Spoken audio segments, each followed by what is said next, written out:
একটি ভিডিওতে আপনাদের সবাই স্বাগতম। আর ভিডিওতে একটি লাইক দিয়ে চ্যানেলটি সাবস্ক্রাইব করুন। কমেন্টে জানিয়ে দিন আপনি কোন দেশ থেকে আমাদের এই ভিডিওটি দেখছেন।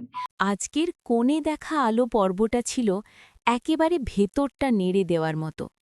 বাইরে থেকে শান্ত, কিন্তু ভেতরে ভেতরে জমে থাকা কষ্ট আর না বলা কথার এক গভীর ছবি তুলে ধরেছে আজকের এপিসোড। পর্বের শুরুতেই আমরা দেখি ঠাম্মি খুব শান্তভাবে লাজুর মনের ভেতরের কথা বুঝে ফেলেছে। লাজু মুখে যতই বলুক সে রেগে নেই, অভিমান নেই, কিন্তু তার ভেতরের অপরাধবোধ আর অস্থিরতা চোখ এড়ায় না।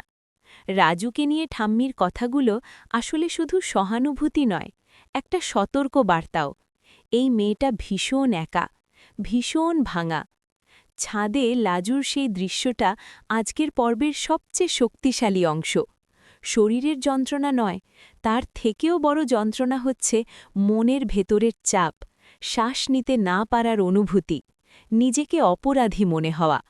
আমি সব নষ্ট করে দিলাম, এই একটাই কথা বারবার ফিরে এসেছে, আর দর্শক হিসেবে সেখানেই গলা ধরে আসে। এরপর অনুভব আর লাজুর কথোপকথনটা খুব বাস্তব। অনুভব নিজেও একটা বড় লড়াইয়ের ভেতর দিয়ে যাচ্ছে। নিজের ভুল, নিজের অতীত আর নতুন সম্পর্ক গড়ার ভয়। সে লাজুকে দোষ দেয় না, কিন্তু নিজেকেও ঠিক ক্ষমা করতে পারে না। এই দ্বন্দ্বটাই আজকের পর্বকে এত বাস্তব করে তুলেছে। সবচেয়ে অস্বস্তিকর কিন্তু গুরুত্বপূর্ণ অংশ আসে কাকির কথায়। সমাজ কি বলবে, লোকের চোখ, সম্মান, এই শব্দগুলো আবারও লাজুর মাথার উপর বোঝা হয়ে নামে। হোস্টেলে পাঠানোর প্ল্যান, এই সংসারে থাকলে সর্বনাশ, এই কথাগুলো বুঝিয়ে দেয় লাজুর লড়াইটা শুধু নিজের সঙ্গে নয়, পুরো একটা মানসিকতার সঙ্গে। আজকের এপিসোড কোনো চিৎকার করা নাটক নয়, এটা নীরব কষ্টের গল্প, যেখানে সবাই ঠিক তবু কেউ সুখী না।